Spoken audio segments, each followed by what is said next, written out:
श्रावण शुक्ल पक्ष पुत्रदा एकादशी। युधिष्ठिर कहने लगे, हे मधुसूदन, अब आप मुझे श्रावण शुक्ल पक्ष एकादशी की कथा सुनाइए। इस एकादशी का क्या नाम है, इसकी विधि तथा महत्व सविस्तार कहिए। श्री कृष्ण जी बोले, हे राजन, इस एकादशी का नाम पुत्रदा है। अब आप ध्यान पूर्वक इसकी पौराणिक कथा सुनिए। कथा द्वापर युग में प्रारंभ में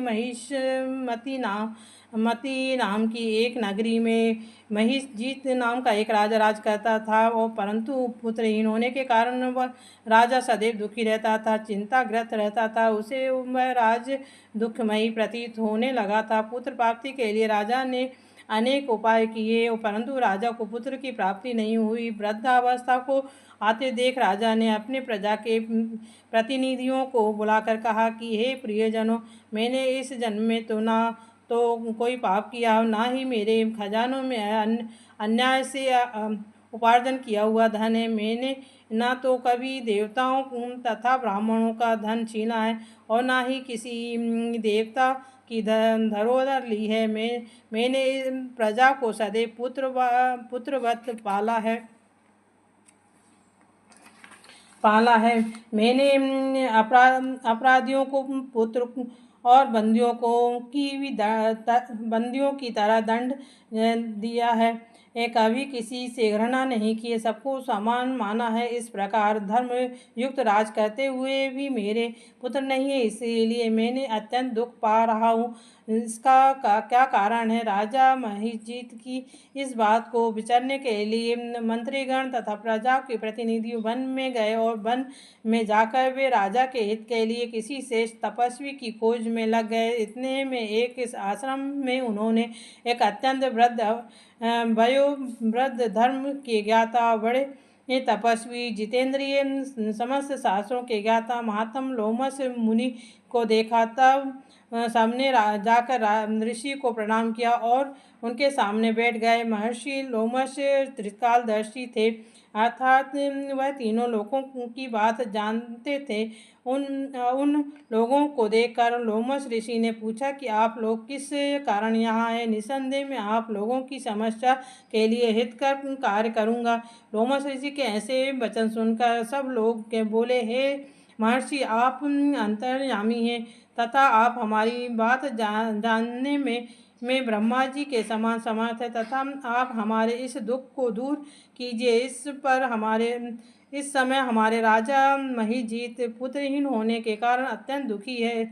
हम लोग उन्हीं की प्रजा हैं, अतः उनके दुख से हम भी दुखी हैं। हमें पूर्ण विश्वास है कि आपके दर्शन से हमारा यह दुख अवश्य ही दूर हो जाएगा, क्योंकि महापुरुषों के दर्शन मात्र से ही अनेक कार्य सिद्ध हो जाते हैं। अब कृपा करके राजा के पुत्र होने का उपाय बतलाइए। उनकी बात सुनकर लोमस ऋषि ने थोड़ी देर के लिए अपने नेत्र बंद कर लिए और राजा के पूर्व जन्म का वृतांत जानकर कहने लगे, सुनो राजा, सुनो प्रजा, सुनो। आपका राजा पूर्व जन्म में एक निर्धन वैश्य था। निर्धन होने के कारण उसने अनेक बुरे कर्म किए। वह एक गांव से दूसरे गांव व्यापार करने के लिए जाया करता था। एक समय ज्येष्ठ मास के शुक्ल पक्ष की द्वादशी के दिन मध्याह्न में काल के समय जबकि वहाँ 2 दिन का भूखा प्यासा था, एक जलाशय पर जल पीने गया। इतने में वहाँ एक बछड़ा के साथ प्यासी गो जल पीने आ गई। राजा ने उस प्यासी गो को जल पीने से हटाकर दिया और स्वयं जल पीने लगा। इसी पाप कर्म के कारण राजा को यह दुख सहन करना पड़ा। एकादशी के दिन भूखा रहने से वह निर्धन वैश्य राजा तो बन गया, परंतु प्यासी गो को जल पीते हुए हटाने से पुत्र न होने का दुख भोग रहा है। ऐसा सुनकर प्रजाजन कहने लगे, हे ऋषि, शास्त्रों में पापों का प्रायश्चित भी लिखा है, अतः आप ऐसा उपाय बतलाइए कि राजा का यह पाप नाश हो जाए। लोमस मुनि कहने लगे, श्रावण शुक्ल पक्ष की एकादशी को जिसे पुत्रदा एकादशी कहते हैं, राजन, अब तुम सब लोग व्रत और रात्रि को जागरण करो और सब अपना पुण्य राजा को अर्पित कर दो। इससे राजा का या पूर्व जन्म का पाप अवश्य नष्ट हो जाएगा और राजा को पुत्र की प्राप्ति होगी। लोमस ऋषि के ऐसे वचन सुनकर मंत्रीगण सहित सारी प्रजा नगर को वापस लौट आए और जब श्रावण शुक्ल पक्ष एकादशी आई तो लोमस ऋषि की आज्ञा अनुसार राजा सहित सबने पुत्रदा एकादशी का व्रत किया और जागरण किया।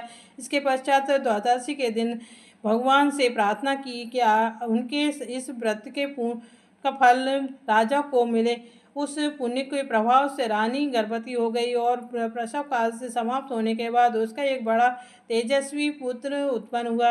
हे राजन, इसीलिए इस श्रवण शुक्ल एकादशी का नाम पुत्रदा एकादशी पढ़ा आता है। संतान के सुख की इच्छा करने वाले इस व्रत को अवश्य करेंगे। इसके महत्व को पढ़ने और सुनने से मनुष्य सब पापों से मुक्त हो जाता है और इस लोक के समस्त सुख भोग कर परलोक को स्वर्ग को जाता है। इस दिन गुड़ का सगार लेना चाहिए तथा गुड़ के पदार्थ मेवे या मिठाई ले सकते हैं। बोलो श्री कृष्ण भगवान की जय। ओम नमो भगवते वासुदेवाय नमः। ओम नमो भगवते वासुदेवाय नमः। ओम नमो भगवते वासुदेवाय नमः।